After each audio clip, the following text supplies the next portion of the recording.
Hello, and welcome to the Pocket Risk Assessment Tool training module. Kerber takes its social responsibility for your occupational health, safety, and environmental protection very seriously. The JHA and Pocket Risk Assessment Tool is one tool we have to ensure we have a safe, controlled, and healthful work environment. This training will take approximately 24 minutes to complete. The Pocket Risk Assessment Tool serves as a risk assessment prompt to improve our evaluation of a job task or work scope. Now, let's get started. For our safety moment, let's watch a short video on handling chemicals, followed by a brief discussion.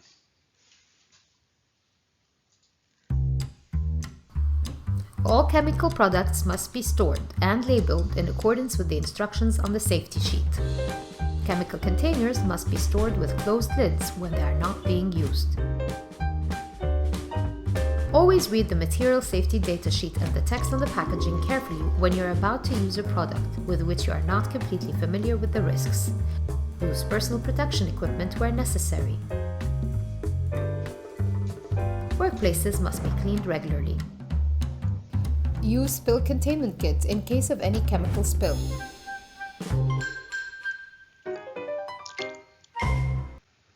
Handling chemicals can present risk in our job tasks. As part of the JHA process, we would review the chemical properties and hazards as found on the safety data sheet. This review of the chemical occurs prior to the commencement of work, during review of the risk assessment prop, and documented on the JHA form, Form 221. The safety data sheet would be referenced as a source document on the JHA form. Now, let's discuss the Pocket Risk Assessment Tool. Zero harm culture at Kerber. We have been empowered to plan, execute, and review our work tasks to never place ourselves or our coworkers in harm's way. Each and every one of us have the duty, authority, and obligation to work in an environment that is safe and free from hazards.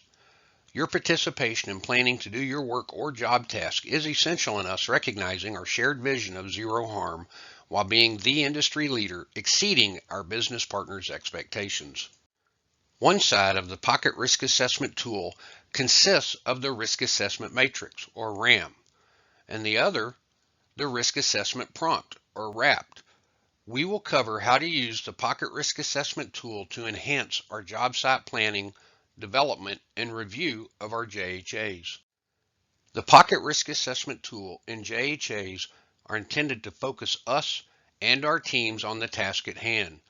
The JHA process is a conversation that sometimes must be documented, depending on the type of work being performed.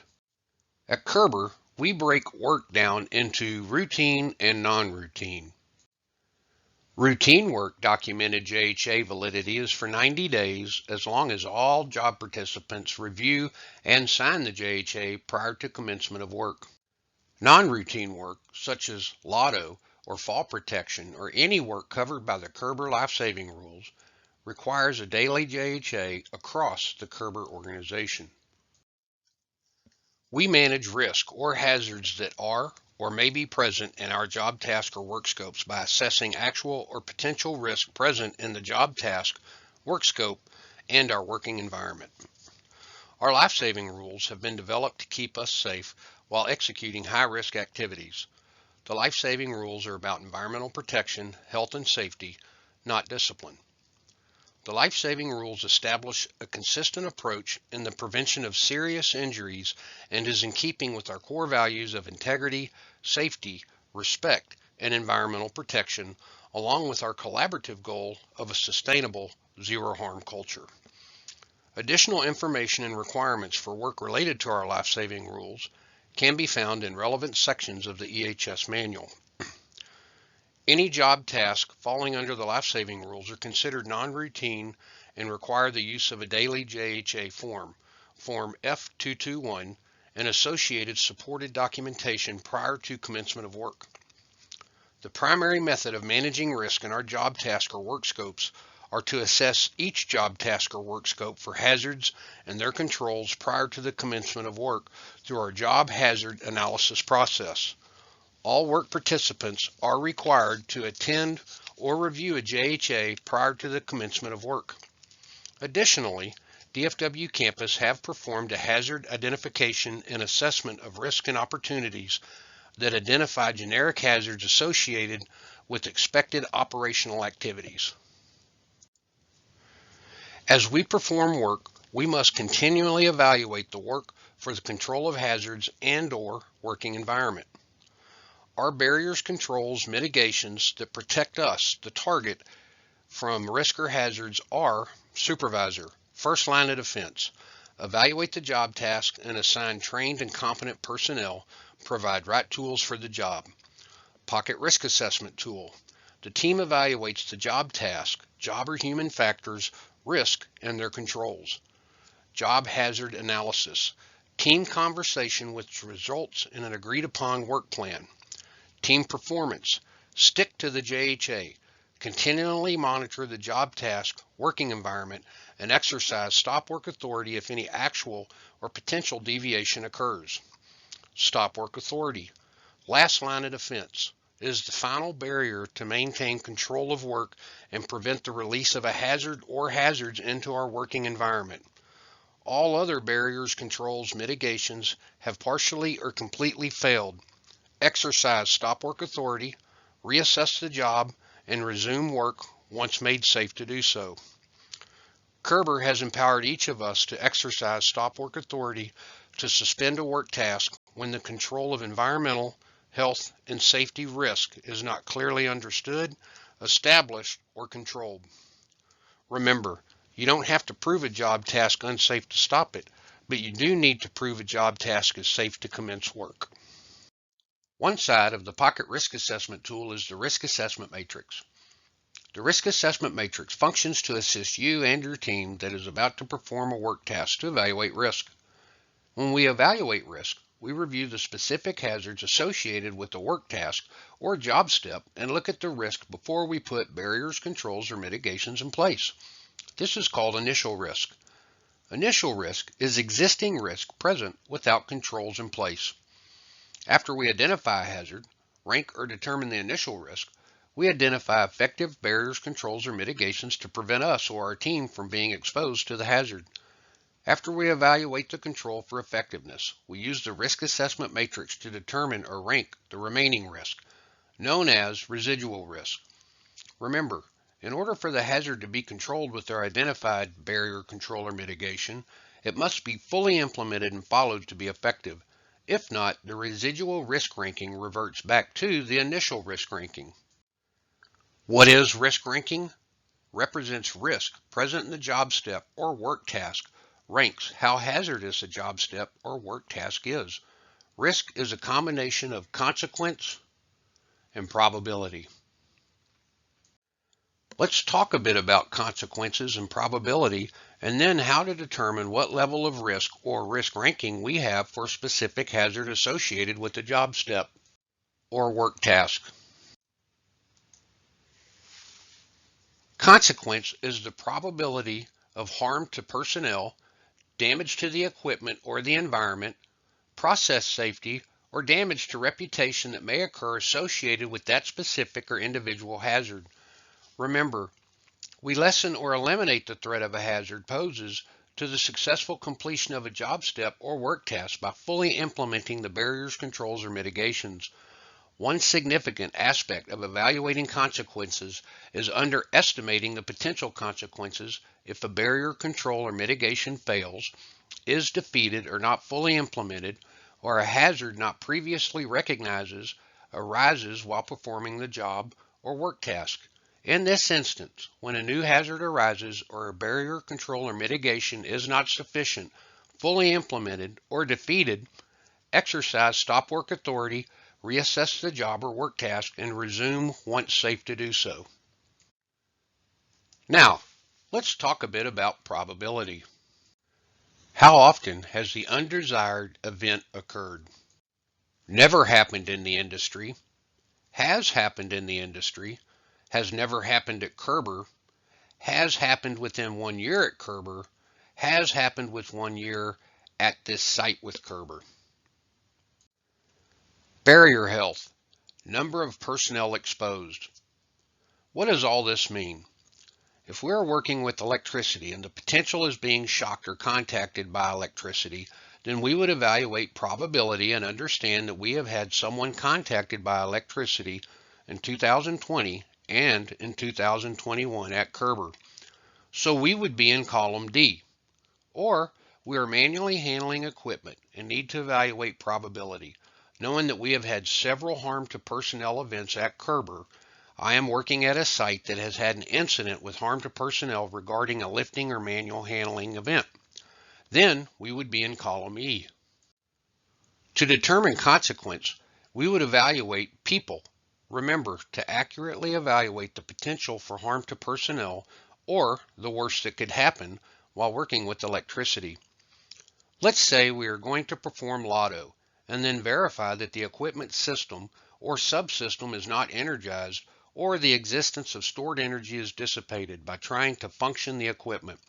This is a strong barrier to inadvertent startup or power to the equipment. Therefore, we would look at row 1, which is slight injury or health effect. Medical treatment. Injury requires treatment beyond first aid. For instance, sutures or immobilization. First aid or no medical treatment given. Was shocked or contacted by electricity but required no medical evaluation or treatment. Residual risk, row 1, column D, equal risk level 1. So what does this mean? Who can authorize work to commence or proceed? Risk level 1 means the job supervisor can authorize work to proceed as the residual risk is controlled to an acceptable level to perform work, offering a safe, zero-harm work environment as long as the identified controls are fully implemented and verified effective. In the second scenario, with lifting or manually handling, we know we're in column E due to the previous incident. Now we need to evaluate the consequences, being mindful to accurately estimate the potential for harm. Since we are lifting an extremely heavy and awkward cart, we would select row 2, minor injury or health effect, which is a restricted duty or days away, meaning the harm to personnel was significant enough to alter or prevent their normal job function. Residual risk, row 2, column E, equals a risk level of 2. What does this mean? A residual risk level 2 means that only the manager can authorize the performance or commencement of this work task. The residual risk has not been reduced enough to proceed without management to engage and evaluate a different way to perform the job or identify new or additional barriers, controls, or mitigations to put in place to reduce the risk level to 1. Work may proceed with the residual risk level of 2 if the manager authorizes an additional supervisor or other controls to monitor the work and the barriers, controls, or mitigations. Work authority. Residual risk. Let's talk about residual risk and who can authorize work to be performed or proceed or recommence in response to a stop work authority, and how Kerber expects us to work. Zero harm culture at Kerber. Residual risk level 1. The job supervisor can authorize work to proceed or commence. The hazards are controlled or eliminated to an acceptable level to perform work. Residual risk level 2. Only the manager can authorize work to proceed. The hazards are not controlled to an acceptable level, and additional controls or supervision must be put in place to proceed. The potential consequences are significant enough to reevaluate if the job must be performed at this time, or is there a better way to do the job. Residual risk level 3. Only the head of the business segment or their delegate can authorize work to proceed or commence. Due to the high level of residual risk and the significant threat posed to the job or work participants, the residual risk has not been reduced to an acceptable level to perform work at Kerber. The Risk Assessment Prompt, or RAP, serves to guide us in assessing the unique job steps for the assigned job task at hand, evaluating the job for specific job task requirements, evaluate the job participants in immediate working environment, hazards specific to the job steps, and barriers, controls, or mitigations. Let's discuss how we use the Risk Assessment Prompt. The Risk Assessment Prompt is read in the column vertically down top to bottom, then columns left to right. First, let's identify our job or work task. Let's say we are going to be working at heights in a man lift or aerial work platform, visually inspecting conveyor system components and subcomponents for wear and alignment. Starting in the left column, we would read down vertically the entire column and note which job task will be or might be involved in the work scope. As we read down the job task column, the first condition that exists that may be the use of contractor operations or equipment. The man lift or aerial work platform may be leased by us, or we are using the customer's equipment. Either way, we would note this condition.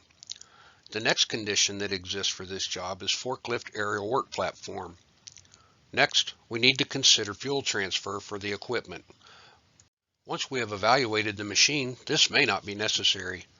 Now, let's continue down the column to hand power tools, flashlights, or other tools.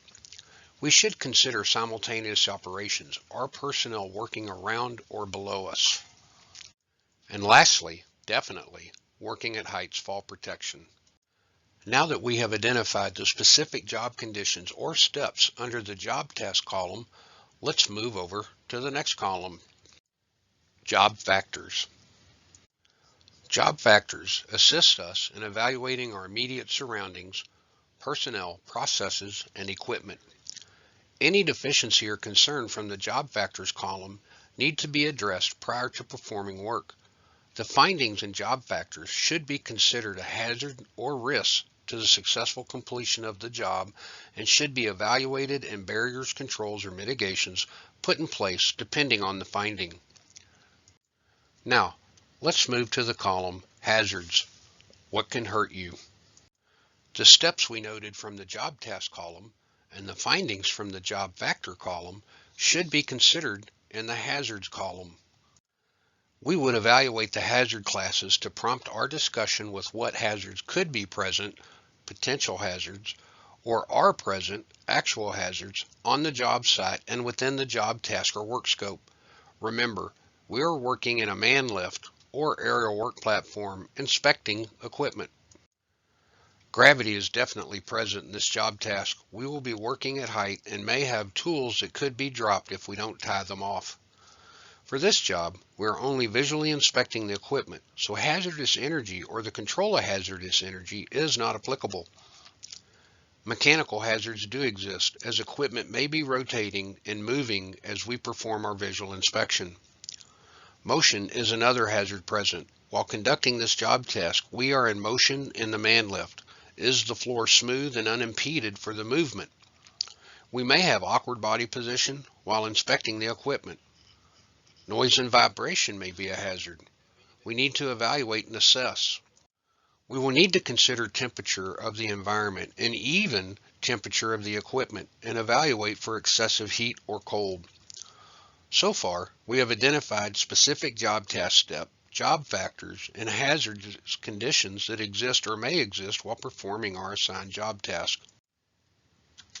Let's move to the last column on the right, controls, mitigations, barriers, and determine which barriers, controls, or mitigations we can implement and are effective to get our risk for this specific job task down to an acceptable level to perform work. Remember, an acceptable level of risk meets or exceeds our shared vision of zero harm. Earlier, we discussed the Risk Assessment Matrix, or RAM. Once we have identified our barriers, controls, or mitigations, we will use the RAM to assess residual risk and determine who can authorize work to proceed. As we read down the column, we should consider the need for barrier control or warning signs in the area where we will be using the man lift to prevent unauthorized personnel from working, standing, or transiting below or through our work environment. Body posture is another control that we should discuss, such as preferred or best body position. Don't overreach outside of the man lift. May need to reposition man lift to effectively perform visual inspection of equipment. Cooling hydration may need to be discussed if it is excessively hot. Note on the JHA predetermined breaks for hydration. equipment inspection in the man lift and personal fall arrest system. Escape route should be discussed. Do you have in the man lift have an escape route or plan if something unexpected occurs? Are you inhibiting or blocking an escape route by the man lift operations? Fall protection is definite control. Do we have harnesses? Are we trained and competent to wear and inspect the harness? Is the harness documented inspection performed prior to the commencement of work? Do we know where to tie off in the man lift? All of these controls should be discussed and documented on the JHA. Do we have adequate PPE? Remember, appropriate PPE for the specific task. Hand placement, pinch points, or drawing into moving or rotating equipment should be discussed. Head protection. Do we need a bump cap or a hard hat? Do we need hearing protection? Remember, we will be next to rotating, loud moving equipment. Housekeeping. Keep the area of man lift operations neat and orderly. Is the floor smooth and in good repair? Clear path of travel on the ground for the man lift. Develop a rescue plan. Who is to be contacted? How are they to be contacted? And in the rescue plan, communicated to all the appropriate people. Do we need lanyards or retention devices for our hand tools or flashlights to prevent a dropped object? Work vest, high visibility, needs to be worn in industrial or construction areas. Stop work authority. Always discuss stop work authority with job participants and reinforce that the JHA is the agreed upon work plan for this specific job task. And any actual or potential deviation from the JHA presents risk to us. And let's exercise stop work authority, reassess and recommence work once made safe to do so. Once we have identified our controls, we risk assess the job task through the JHA process to determine the residual risk. With all the controls implemented and verified effective, the overall residual risk for visually inspecting elevated equipment with a man lift is a residual risk level 1. We know that the job supervisor can authorize work to proceed so long as nothing changes about the job or the job participants. Once the team has evaluated the site against the assigned work assignment utilizing the Pocket Risk Assessment tool, relevant conditions and risk are to be carried over to the documented JHA to verify and validate that residual risk is reduced or controlled to an acceptable level to perform work. I have used red boxes to outline what we have discussed for this specific job. Not all conditions or discussion points have to be transferred to the documented JHA. The Pocket Risk Assessment tool serves to prompt us to have a relevant and robust discussion in response to site conditions, job participants, and assigned job tasks. Recall that stop work authorities are our last line of defense to maintain control of work and prevent an incident from occurring. Report stop work authorities via the safety corner. Reporting stop work authority events allows us to inform and eliminate similar scenarios across Kerber, contributing to our collective goal of zero harm through organizational learning, improving our efficiencies, and a sustainable, safe working environment.